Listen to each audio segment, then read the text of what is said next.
ఆరాధనకు సహాయకరంగా దేవుని వాక్యమైన బైబిల్లో నుండి పౌలు ఫిలిప్పీలకు రాసినటువంటి పత్రిక 2వ అధ్యాయం 7-8 వచనాలు మనము చదువుకొని ధ్యానం చేద్దాం. మనుషుల పోలికగా పుట్టి దాసుని స్వరూపమును ధరించుకొని తన్ను తానే రిక్తునిగా చేసుకొనెను.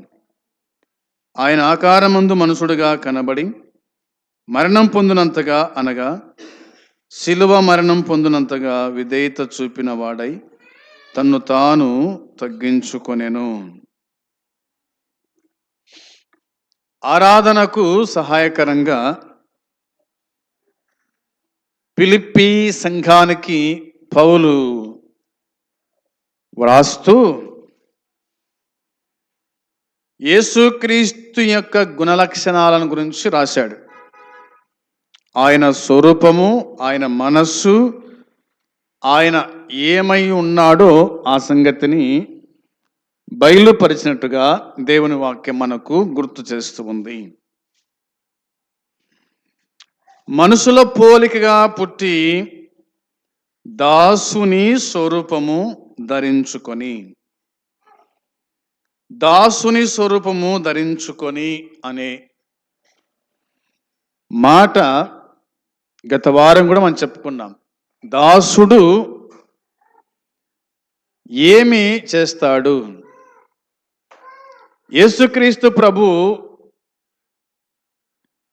యోహాను సువార్త 13:3-14 వరకు ఆయన అప్పగింపబడేటువంటి ఆ రాత్రి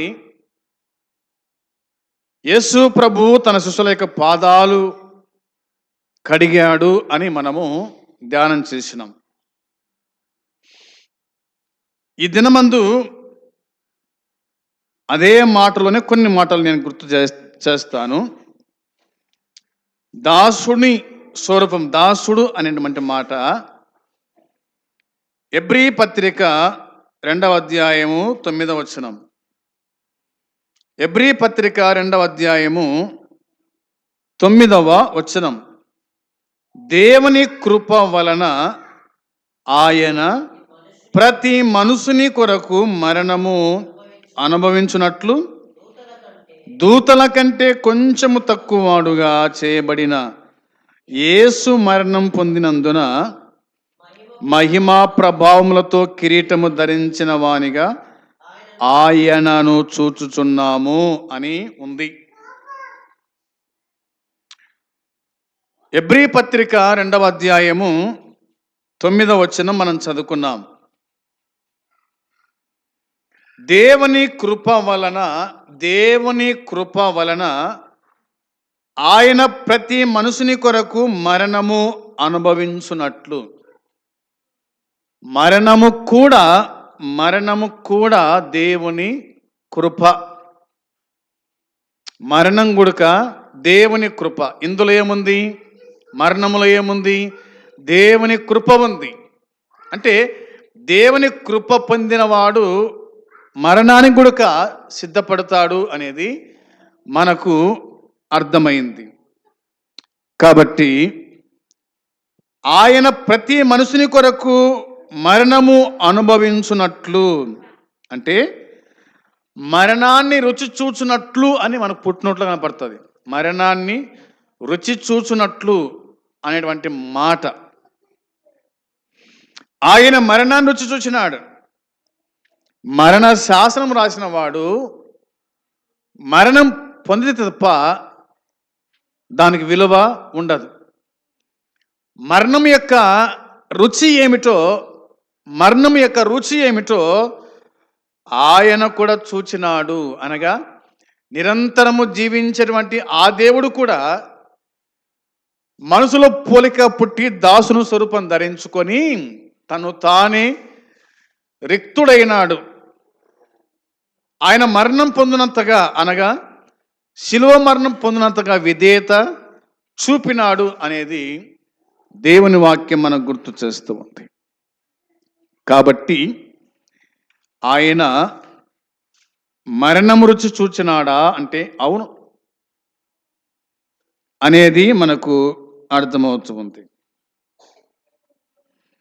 కొరింథీయులకు రాసిన 2వ పత్రికలో పౌలు రాస్తూ ఇట్లా చెప్పాడు చూడండి. కొరింథీయులకు రాసిన 2వ పత్రిక 5వ అధ్యాయము 14-15 వచనాలు. 14-15 వచనాలు. క్రీస్తు ప్రేమ మమ్మలను బలవంతము చేయుచున్నది. ఎలాగనగా అందరి కొరకు ఒకడు మృతి పొందెను గనుక అందరూ మృతి పొందిరనియు, జీవించు వారికి మీదట తమ కొరకు కాక తమ నిమిత్తము మృతి పొంది తిరిగి లేచిన వాని కొరకే జీవించుటకు ఆయన అందరి కొరకు మృతి పొందిననియు నిశ్చయించుకొనుచున్నాము అని పౌలు భక్తుడు కొరింథీయులకు 2వ సంఘానికి లేదా పత్రిక రాస్తూ ఆయన చెప్పినటువంటి మాట ఇది. ఆయన చెప్పిన మాట, క్రీస్తు ప్రేమ మమ్మును బలవంతము చేయుచున్నది అన్నాడు. క్రీస్తు ప్రేమ మమ్మలను బలవంతము చేయుచుంది. ఆయన ప్రేమ స్వరూపి. అవునా? దేవుడు లోకమును ఎంతో ప్రేమించనని యోహాను సువార్త 3:16 మనము చూస్తాం. కాబట్టి క్రీస్తు ప్రేమ మమ్మును బలవంతము చేయుచున్నది. ఎలాగనగా అందరి కొరకు ఒకడు మృతి పొందెను గనుక అందరి కొరకు ఒకడు మృతి పొందినాడు. ప్రపంచం నిమిత్తమై ఒకడు మృతి పొందినాడు. మానవాళిని రక్షించడానికి ఒకడు మృతి పొందినాడు. ఆ ఒక్కడే ప్రభు అయిన యేసుక్రీస్తు. ఆ ఒక్కడే ప్రభు, ఆ ఒక్కడే క్రీస్తు అనబడిన యేసు. ఒక్కడు చనిపోయాడా ప్రపంచం నిమిత్తమై? ప్రపంచములున్న వేలాది కోట్ల మనుషుల నిమిత్తమై ఒక్కడు చనిపోయినాడా అంటే అవును అని దేవుని వాక్యం గుర్తు చేస్తూ ఉంది. ఆయన చనిపోయాడు, మృతి పొందెను అని ఉంది. 15వ వచనం చూడగా, జీవించు వారికి మీదట తమ కొరకు కాక తమ నిమిత్తము మృతి పొంది తిరిగి లేచిన వాని కొరకే జీవించుటకు ఆయన అందరి కొరకు మృతి పొందెను అన్నమాట వ్రాయబడింది. జీవించు వారికి మీదట తమ కొరకు కాకుండా తమ నిమిత్తమై మృతి పొందినటువంటి ఆయన కోసము జీవించాలా అనేది అర్థమైంది కదా. కాబట్టి అందరి కొరకు ఆయన మృతి పొందినాడు. కాబట్టి మనము ఆయన కోసమై జీవించు వారమై, ఆయనను మనము ఆరాధించు వారమై ఉండాలని ఈ వచనము మనకు జ్ఞాపకము చేస్తూ ఉంది. దీన్ని మనము గ్రహించు వారమై ఉండాలి. తిమోతికి రాసిన మొదటి పత్రికలో పౌలు ఇట్లా రాశాడు. 2వ అధ్యాయము 6వ వచనం. తిమోతికి పౌలు రాస్తూ మొదటి పత్రిక 2వ అధ్యాయము 6వ వచనం చూడగా, ఈయన అందరి కొరకు విమోచన క్రయధనముగా తన్ను తానే సమర్పించుకొనెను అన్న మాట ఉంచాలి. పౌలు అంటాడు, ఈయన అనగా ప్రభు అయిన యేసుక్రీస్తు. 4వ వచనం మాట చెప్తుంది మనకు. 5వ వచనం చెప్తుంది, దేవుడు ఒక్కడే, దేవునికి నరులకు మధ్యవర్తియు ఒక్కడే, ఆయన క్రీస్తనబడిన క్రీస్తను నరుడు. అవునా? క్రీస్తు యేసను నరుడు. ఈయన అందరి కొరకు విమోచన క్రయధనముగా తను తానే సమర్పించుకొనెను. ఈయన అందరి కోసమై, అందరి విమోచన కోసమై క్రయధనముగా, క్రయము చెల్లించినాడు. మనల్ని రక్షించడానికి, మన పాపముల నుంచి విడిపించడానికి ఆయన క్రయధనము చెల్లించినాడు. ఆయన మృతి పొందెను అని మాట్లాడబడింది. ఆయన సమర్పించుకున్నాడు, తను తానే సమర్పించుకున్నాడు దేవునికి. మరణానికి తను తానే అప్పగించుకున్నాడు అనేది మనకు తేటగా అర్థమవుతూ ఉంది. కాబట్టి ఆయన మృతి పొందెను అందరి కోసము అనేది మనము జ్ఞాపకానికి తెచ్చుకునేవారుగా ఉండాలి. ఇది దేవుని అనుగ్రహం వల్ల మనుషులందరికీ దేవుడు ఉచితంగా ఆయన రక్షణను అనుగ్రహించినాడు. ఉచితంగా ఇచ్చినాడు దేవుడు ఉచితంగా మనకేమిచ్చాడంటే రక్షణను ఇచ్చినట్టుగా దేవుని వాక్యం గుర్తు చేస్తూ ఉంది. ఇంకా మనం చాలా చూడండి, రోమాపత్రిక 5వ అధ్యాయం 8, 9, 10 వచనాలు చూస్తే, రోమపత్రిక 5వ అధ్యాయము చూడండి. దేవుడు మన ఎడల తన ప్రేమను వెల్లడిపరుచున్నాడు. ఎట్లనగా, మనమింకను పాపులమై ఉండగా క్రీస్తు మన కొరకు చనిపోయెను. కాబట్టి ఆయన రక్తము వలన ఇప్పుడు నీతిమంతులముగా తీర్చబడి మరింత నిశ్చయముగా ఆయన ద్వారా ఉగ్రత నుండి రక్షింపబడుదుము.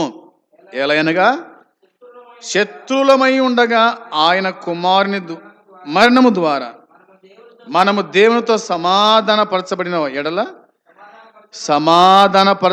వారమై ఆయన జీవించుట చేత మరి నిశ్చయముగా రక్షింపబడుదుము అని మాట్లాడబడింది. అపోస్తలుడైన పౌలు రోమా సంఘానికి పత్రిక రాస్తూ, ఆయన కదా దేవుడు మన ఎడల తన ప్రేమను వెల్లడిపరచుచున్నాడంట. దేవుడు మన ఎడల తన ప్రేమను వెల్లడిపరుస్తూ ఉన్నాడు. మనం చెప్పుకున్నాం ముందే యోహాను సువార్త 3:16లో, దేవుడు లోకమును ఎంతో ప్రేమించినాడు, ఆయన ప్రేమను వెల్లడిపరిచినాడు. ఎట్లనగా మనం ఇంకను పాపులమై ఉండగా క్రీస్తు మన కొరకు చనిపోయినాడు. పాపుల కోసము క్రీస్తు చనిపోయినాడు, పాపుల కోసం పరిశుద్ధుడు చనిపోయినాడు. అందులో ప్రేమ మనకు కనిపిస్తుంది. ఆయన చనిపోయాడు, ఆయన రక్తం వలన ఇప్పుడు నీతిమంతులుగా తీర్చబడ్డాం. ఆయన రక్తమే మన పాపాలు కడిగాడు, మనము నీతిమంతులుగా తీర్చబడ్డాం, అనగా పరిశుద్ధులుగా మనము తీర్చబడ్డాం అనేది వాక్యం చెబుతూ ఉంది. ఆయన ద్వారా ఉగ్రత నుండి రక్షించబడ్డాం, ఆయన ద్వారానే ఉగ్రత నుండి రక్షించబడినాం. ఆయన రక్షించినాడు, రక్షకుడైన యేసుక్రీస్తు ఆయన రక్షించినాడు అనేది అర్థమవుతుంది. ఏలయనగా మనము ఆయనకు శత్రువులము అని మాట్లాడబడింది. అయితే ఆయన కుమారుని మరణము ద్వారా మనము దేవునితో సమాధానపరచబడినాము అనేది వాక్యం చెబుతుంది. శత్రువులమే కానీ ఆయన కుమారుని మరణము ద్వారా మనము సమాధానపరచబడినాం. ఆయన మరణించకపోతే మనకు సమాధానము లేదు, ఆయనతో మనకు సంబంధము లేదు. కాబట్టి యేసుక్రీస్తు మరణము దేవునితో మనకు సమాధానాన్ని తెచ్చిపెట్టింది అనేది అర్థమవుతుంది. సమాధానము ఆయన జీవించుట చేత మరి నిశ్చయముగా మనము రక్షించబడితిమి. ఆయన జీవిస్తున్నాడు కాబట్టి మనం రక్షించబడినాం అనేది ఈ వచనము గుర్తు చేస్తూ ఉంది. ఇక యేసుక్రీస్తు ప్రభు మనసార తను తాను మరణానికి అప్పగించుకున్నాడంట. యేసుక్రీస్తు ప్రభు వారు మనసార మరణానికి అప్పగించుకున్నాడు. ఆయన మరణానికి తనకు తానే అప్పగించుకున్నాడు. మీరెవరిని వెతుకుతున్నారు? నజరేయుడైన యేసును, ఆయనను నేనే అని తను తానే వారికి అప్పగించుకున్నట్టుగా దేవుని వాక్యం గుర్తు చేస్తూ ఉంది. బైబిల్లో ఇలా రాయబడి చూడండి. యోహాను సువార్త 10వ అధ్యాయము 17, 18 వచనాలు మనము చూడగా, నేను దాన్ని మరలా తీసుకున్నట్లు నా ప్రాణము పెట్టుచున్నాను, ఇందువలననే నా తండ్రి నన్ను ప్రేమించుచున్నాడు. ఎవడును నా ప్రాణము తీసుకున్నాడు, నా అంతటా నేనే దాన్ని పెట్టుచున్నాను.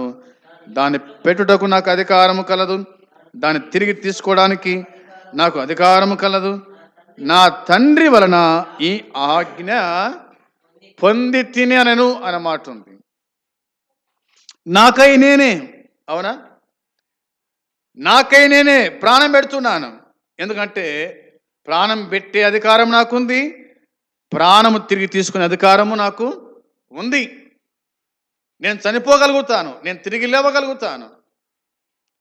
నేను మీకోసం చనిపోతున్నాను, నేను మీకోసమే తిరిగి లేస్తాను అన్నట్టుగా ఆయన మాటలాడినాడు.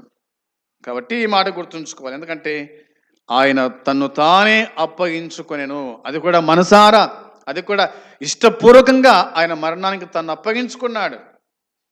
కొట్టేవారికి వీపు అప్పగించాడు, తిట్టేవారికి, అవునా, ఉమ్మివేయి వారికి ఆయన ముఖం దాచుకోలేదు. ఆయన భుజం మీద శిలువ మోపినప్పుడు ఆయన తన భుజాన్ని ఇచ్చాడు. తన చేతుల్లో చిల్లు కొట్టేటప్పుడు ఆయన ఏమీ ఆటంకం చేయలేదు. కాళ్ళలో పొడవాటి మీకు దించేటప్పుడు ఆటంకం చేయలేదు, కాళ్ళు ముడుచుకోలేదు. శిరస్సు మీద కిరీటం పెట్టినప్పుడు ముళ్ళ కిరీటం ఆయన కాదు అనలేదు, వద్దనలేదు, అవునా.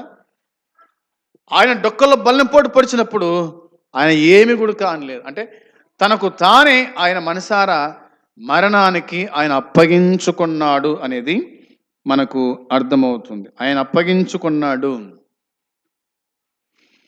కాబట్టి దేవుడు ఆయనను ఎంతో ఉన్నతంగా హెచ్చించినట్టుగా లేఖనాలు గుర్తు చేస్తున్నాయి. ఆయన అప్పగించుకున్నాడు కాబట్టి ఆయన అన్ని నామముల కంటే పైనామమైన దేవుడుగా ఆయన మనకు కనిపిస్తూ ఉన్నాడు.